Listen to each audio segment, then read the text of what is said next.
After a brief introduction to biology, our first real topic is chemistry. And that's the first thing studied in most biology courses, which raises the question, why study chemistry in a biology course? I can think of two reasons. The first is illustrated in this slide. It shows that humans, indeed all organisms, are made up of chemicals. Let me come back to that in a moment. The second, and more important reason, is that everything that happens in biology is a series of chemical reactions. When bacteria grows on your food, it's chemicals secreted by bacteria that break down the food, which is then absorbed and used by the bacteria in more chemical reactions. When you lift your arm, it's a whole series of chemical reactions, from nerve impulses traveling down motor neurons to signaling inside muscle cells to movement of myosin along actin filaments. It's all chemical reactions, and we'll learn about some of them as the class progresses. Back to our illustration. This shows that chemicals make up the human body. Not all organisms are the same, but everything will follow the same general pattern. Note that 4 elements make up 97% of the human body: oxygen, carbon, hydrogen, and nitrogen. It's the same for all life forms. In a few minutes, we'll see a periodic table of elements which lists 118 elements. Don't worry about them. Worry about the top 4 and the special chemistry surrounding each one of them. The remaining 3% of body mass is divided among a large number of chemicals. Calcium and phosphorus lead this second list because they are components of bone. And then you have potassium, sodium, and chlorine, which are dissolved minerals in fluid compartments of your body. After that, you have more than a dozen minerals that combined make up less than 1% of your body's mass. These are the trace minerals, and they are essential to good health. Examples include iron, which the blood needs to carry oxygen, and magnesium, which is an important cofactor for many enzymes. Just because they're present in very small quantities doesn't mean they're not important. We'll spend the rest of this video trying to understand how chemicals react and interact with one another. First, we need to learn about the nature of matter and the composition. Matter is anything that has mass and takes up space, and all matter is made of elements. An element is a pure substance that can't be broken down further. Copper, for example, is nothing but copper. You can break it into ever smaller pieces, but each one of those pieces is still copper. You can keep going until you're left with a single atom of copper, and that atom can't be broken down further by ordinary means. Even though elements are the building blocks for all matter, few elements actually exist in pure form in nature. They're reactive and generally combine with other elements to form compounds. Because they're so fundamental to all matter, we keep a catalog of all the elements and that lists their properties, which we call the periodic table of the elements, and I'll talk about that in a few minutes. Most elements will combine with other elements to form compounds. The term compound has a strict definition: 2 or more elements in a fixed ratio. Know the definition. For example, water is a compound composed of the elements hydrogen and oxygen. Water can be broken down into its component elements, as in this illustration, which nicely shows the difference between a compound and an element. If you run an electric current through water, it gets broken down into oxygen and hydrogen. Note that you generate twice as much hydrogen as oxygen because the fixed ratio of the compound water is 2 parts hydrogen and 1 part oxygen, H2O. While water, a compound, can be broken down, the hydrogen and oxygen elements cannot be broken down further. Another example of a compound is brass, which is made of copper and zinc, or other metal alloys are also examples of compounds. To understand how elements react, we need to understand atoms and atomic structure. The atom is the smallest unit of an element. Again, you can break an element down into smaller and smaller pieces until you're left with a single atom, and that atom can't be broken down further. In fact, the word atom comes from the Greek word for indivisible. I say that atoms can't be broken down further, and that's true in a conventional sense, but if you use a particle accelerator, you can break them down further. We now know that there are more than 100 subatomic particles. But once you do break down the atom, then you've lost all characteristics of the element that you started with. Of those more than 100 subatomic particles, you only need to know three: protons, neutrons, and electrons. Let's talk about how these make up atoms and give atoms their properties. What you see here is two models of a helium atom. The one on the left is useful because it shows you where the subatomic particles exist. Protons and neutrons are large particles that exist in an atom's nucleus. So protons and neutrons are nuclear particles. The proton has a unit positive charge, that is, a charge of +1, and a neutron has no charge, or it's neutral. The nucleus, therefore, has a net positive charge. In the case of helium, the nucleus contains 2 protons and 2 neutrons. It is the number of protons that defines an element, and this is called the atomic number. Helium has 2 protons. If it had something other than 2 protons, it would be something other than helium. If it had 1 proton, it would be hydrogen. If it had 3 protons, it would be lithium, and so on. The number of neutrons, however, can vary. Hydrogen, for example, has 1 protein. Anything else and it wouldn't be hydrogen. But it can have 0, 1, or 2 neutrons. Carbon has 6 protons, but it can have 6, 7, or 8 neutrons. Forms of an element that differ in their number of neutrons are called isotopes. Sometimes these isotopes can be radioactive. H3 and C14, for example, are radioactive isotopes that are used in science and medicine. Uranium-235 is a radioactive isotope of uranium that's used to make atomic bombs. Outside the nucleus, we have electrons. They have a charge opposite of a proton, but of the same magnitude. So each electron has a charge of -1. Their mass, however, is much smaller, 1/2000th the mass of a proton. So electrons are very small, negatively charged particles outside of the nucleus. The electrons are held in the atom by electrostatic interaction, that is, positive attracts negatives, between electrons and protons in the nucleus. In its uncharged state, the number of electrons of an atom equals the number of protons. Helium, for example, has 2 protons and 2 electrons, and therefore has a net neutral charge, or no charge. Atoms can be charged, however, if they gain or lose 1 or more electrons. As we've already said, the number of protons can't change. So far, I've talked about the model on the left. It's useful because it shows you the component parts of an atom. The model on the right, however, is perhaps more accurate. The dark area represents the electron cloud, and that's how you should think of electrons, as a cloud. This diagram shows the electrons in a ring around the nucleus, like the Earth orbiting the Sun. That's not really accurate. The electrons exist somewhere in this cloud, and remember that it's 3-dimensional. The electron cloud isn't a circle, it's a sphere, at least for helium. As the atoms get bigger, the electron clouds take on very different shapes. The other thing to note in our more accurate model is the relative size of the electron cloud. Note that you can only see the nucleus in the magnified inset. To put that into perspective, imagine the nucleus of a helium atom is a baseball in the middle of Petco Park. If that's the case, then the electrons are 2 fleas buzzing around somewhere in the whole stadium. I don't use football analogies anymore since the Chargers moved to LA. So at the atomic level, matter is mostly empty space.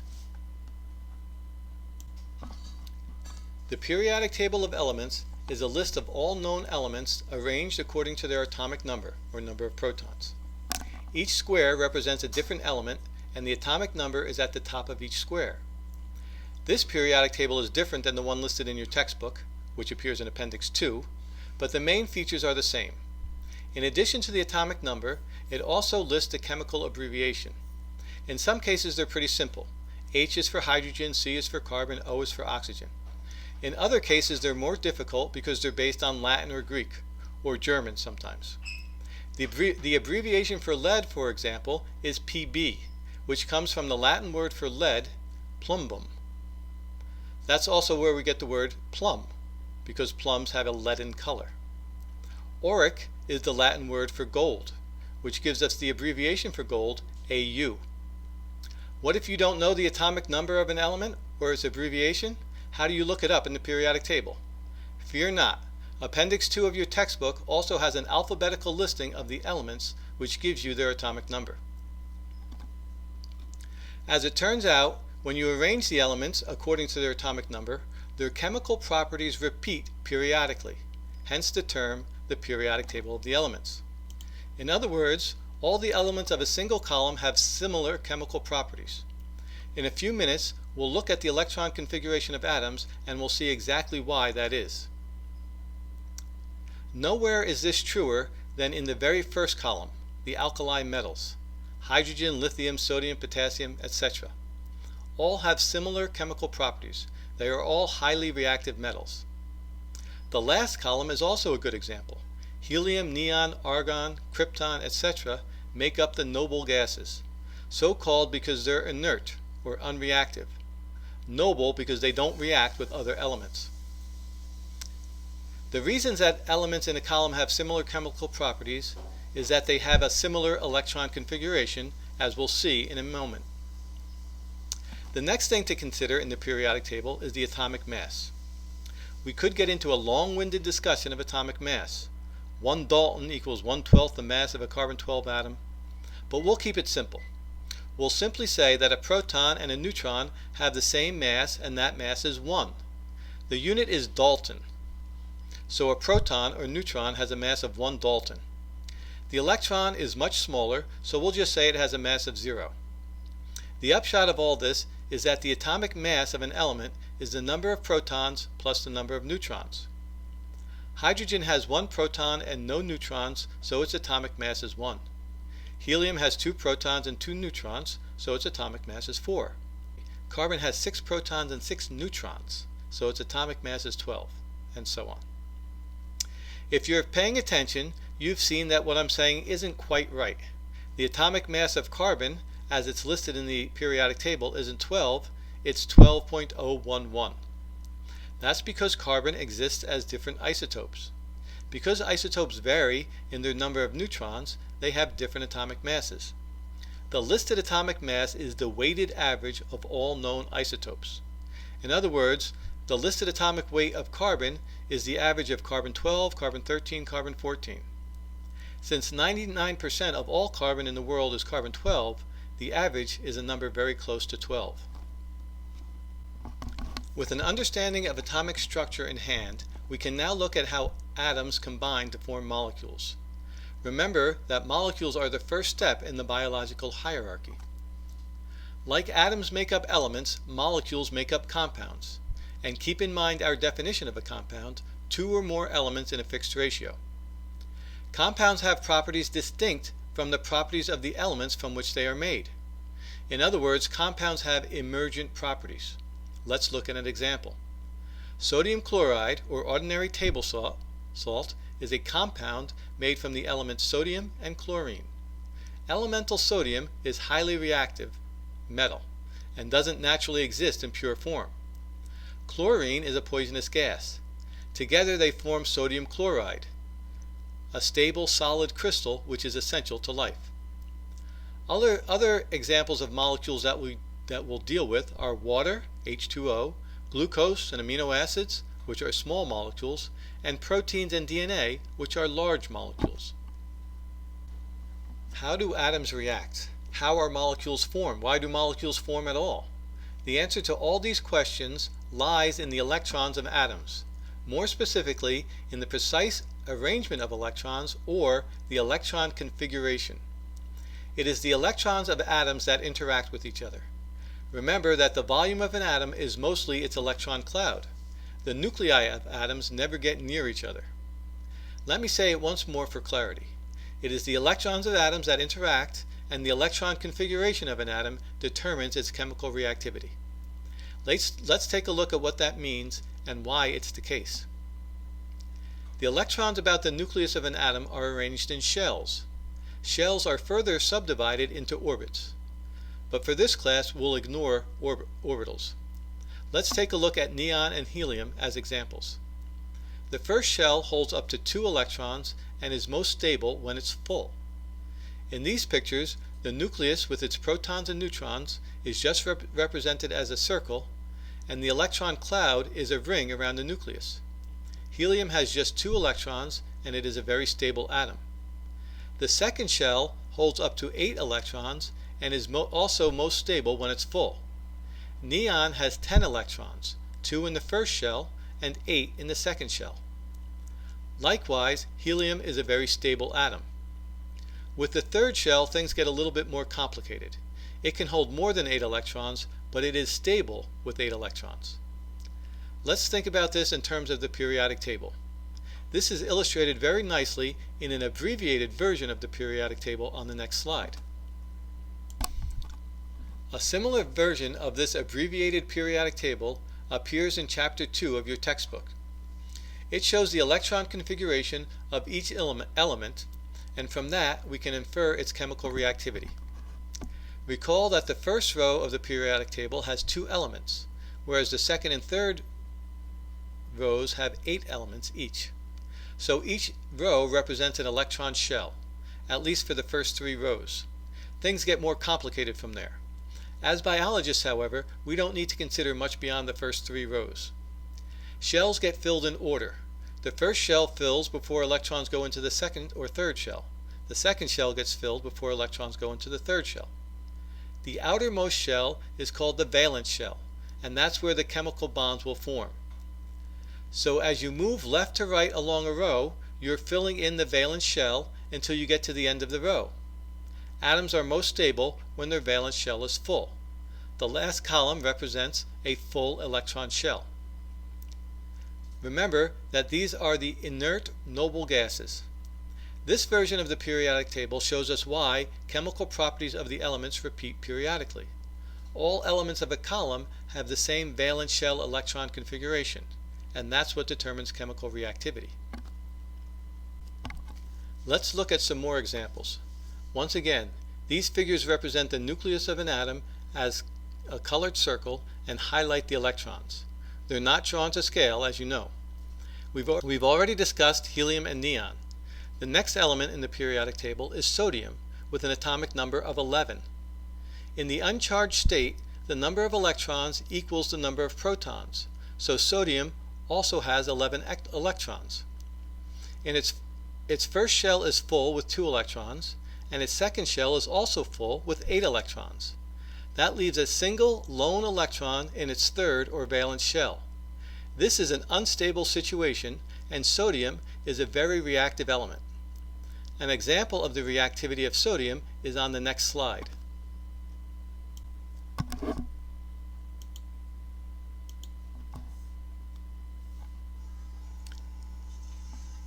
This is sodium as in its pure metal form, which is artificial, has to be made in the lab. There it is getting dunked into water, and you see what happens. The sodium reacts. It reacts very violently, gives off a lot of energy.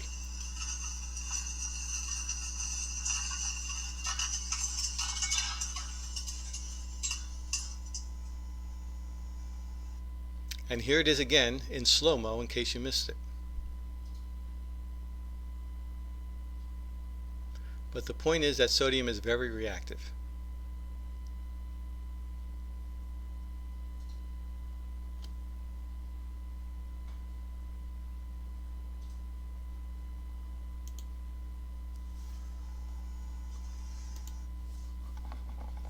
Okay, you can see how reactive it is. Sodium has this extra electron in its valence shell, which is an unstable configuration. To achieve stability, sodium loses that electron and loses that whole third shell altogether. So the second shell is now its valence shell, and it is full with 8 electrons. Now sodium has one more proton than electron, and therefore has a charge of +1. Chlorine is almost the exact opposite. It has 7 electrons in its valence shell. It is most stable with 8 electrons, and so chlorine tends to gain an electron and take on a charge of -1. Its name also changes to chloride from chlorine. I don't know why there isn't an equivalent name change for sodium. Let's look at the last example, carbon. Carbon has 6 electrons, 2 in the first shell and 4 in its valence shell. Carbon wants to fill up that valence shell with another 4 electrons to make 8. Consequently, carbon will generally form 4 bonds. This is an important property of carbon, and it's part of what makes carbon so essential to life. We'll learn all about it in Chapter 3. We now know that atoms are most stable when their valence shell is full. In their elemental state, however, most atoms don't have full valence shells. So how do they achieve stability? The answer is that they associate with other atoms and form chemical bonds. We'll learn about two types of chemical bonds, covalent and ionic. When atoms bond one another, they form molecules, and molecules in turn make up compounds. In covalent bonds, atoms are held together by sharing electrons. In the first example, two hydrogen atoms share a pair of electrons to form a molecule, H2. Recall that a hydrogen atom has a single electron, but needs a second electron to fill its valence shell. One way to get that other electron is to share with another hydrogen atom. Now each hydrogen atom has two electrons in its valence shell. This line between the hydrogen atoms represents a pair of shared electrons. Similarly, oxygen can share electrons with another oxygen atom. Oxygen has 6 electrons in its valence shell, so it needs 2 more. It can get them by sharing 2 pairs of electrons. Each pair of shared electrons represents a covalent bond. So 2 pairs of shared electrons is a double bond, and that's represented by the 2 lines between the O's. Carbon has 4 valence shell electrons and so needs 4 more electrons to fill its valence shell. Carbon will do this by forming 4 covalent bonds. In the case of carbon bound to oxygen, carbon shares 2 pairs of electrons with each of 2 oxygen atoms to make carbon dioxide. The carbon atom is now stable because it's sharing 4 pairs of electrons, and each oxygen is also stable because they're each sharing 2 pairs of electrons. In other words, carbon makes double bonds with each of 2 oxygen. Not all covalent bonds are equal. In the case of H2 and O2, the shared electrons have no preference for associating with one atom or the other. These bonds are nonpolar because electrons are shared equally. In the case of carbon dioxide, however, the shared electrons are more associated with oxygen than they are with carbon, and carbon dioxide is a polar molecule. That is, the oxygens carry a slight negative charge and the carbon carries a slight positive charge. So covalent bonds are the sharing of electrons, and they are nonpolar when electrons are shared equally and polar when they are shared unequally. The quintessential example of polar covalent bonds comes from water. Water, H2O, has a single oxygen sharing a pair of electrons with each of 2 hydrogens, giving the oxygen and both hydrogens a full valence shell. I've been saying that the electrons are shared, but it is also true that oxygen and hydrogen are competing for those shared electrons. The covalent bond between oxygen and hydrogen is polar because oxygen is the clear winner of that competition. In other words, if we look at this pair of shared electrons, they are spending more time with oxygen than they are with hydrogen. That's true for both pairs of shared electrons. This has important implications for the properties of water. There is a partial positive charge about the hydrogens. That's what the delta positive means, partial positive charge, and delta negative means partial negative charge. So water is a polar molecule. In the simplest sense, polar means difference between 2 sides. In chemistry, polar means separation of charge. Water is partially negative on one end and partially positive at the other end. Because of its polarity, water forms hydrogen bonds, and they give water some special properties, but we'll deal with all that in the next video. Why does oxygen attract electrons more strongly than hydrogen? The answer goes back to electron configuration again, but I won't go into the details. I will say that electronegativity is a measure of the tendency of an atom to attract an electron. The bond that a pair of atoms forms depends on the difference in electronegativity between them. A small difference in electronegativity leads to a nonpolar covalent bond. A large difference in electronegativity leads to a polar covalent bond. A very high difference in electronegativity leads to an ionic bond, which we'll talk about next. Examples of polar molecules are water, H2O, as we've talked about, carbon dioxide, CO2, and ammonia, NH3. Do you know an atom's electronegativity, and can you calculate the difference? The answer is yes. There are tables and versions of the periodic table that list the electronegativity of all atoms, and you can use them to calculate the difference between any two atoms. There are standards. A difference below a certain threshold means a nonpolar covalent bond. Below another threshold means a polar covalent bond. And a difference above that threshold means an ionic bond. We can dispense with all of that. I will give you just a few simple rules. Let's start with the big four: oxygen, carbon, hydrogen, and nitrogen. Oxygen is highly electronegative. It's the second most electronegative atom that there is. Fluorine is the first, but we don't really deal with fluorine in this class, so for our purposes, oxygen is the most electronegative atom. Nitrogen is also highly electronegative. Hydrogen has a very low electronegativity, and carbon is kind of in the middle. The upshot of all this is that oxygen-hydrogen bonds and nitrogen-hydrogen bonds are polar. Oxygen-carbon bonds are polar. Nitrogen-carbon bonds are nonpolar, but kind of in between. They're nonpolar, but just barely so. Carbon-carbon and carbon-hydrogen bonds are nonpolar. I'll just mention two more: chlorine and sodium. Chlorine has very high electronegativity. It's third highest after fluorine and oxygen. And sodium has a very low electronegativity, even lower than hydrogen. The difference between these two is so great that sodium and chlorine form an ionic bond. That's what we'll look at next.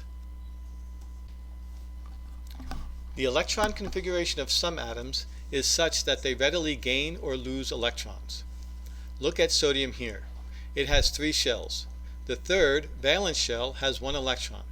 As we've already seen, sodium readily gives up that electron to become Na+. Chlorine is just the opposite. It has 7 electrons in its valence shell and wants 1 more to make a full valence shell. So it readily accepts 1 more electron to become chloride, which is Cl negative. That's not the whole story though. Bonding actually happens due to electrostatic interaction or electrostatic attraction between the positively charged sodium ion and the negatively charged chloride ion to make sodium chloride, which is something you're familiar with, ordinary table salt. Ionic bonds are relatively weak, and that's something else you're already familiar with, whether you know it or not. Salt dissolves in water, and that means the breaking of the ionic bond between sodium and chloride. To put it in more technical terms, the attraction of sodium ions to water and chloride ions to water is greater than the attraction of sodium and chloride ions to each other. Exactly how these ions interact with water is what we cover in the next video. In this video, we've learned the nature of matter and atomic structure. We learned how the electron configuration of an atom determines its chemical reactivity and how this leads to the formation of different kinds of chemical bonds. In the next video, we'll learn about a different kind of bond, hydrogen bond, and how it leads to the special properties of water that are necessary for life.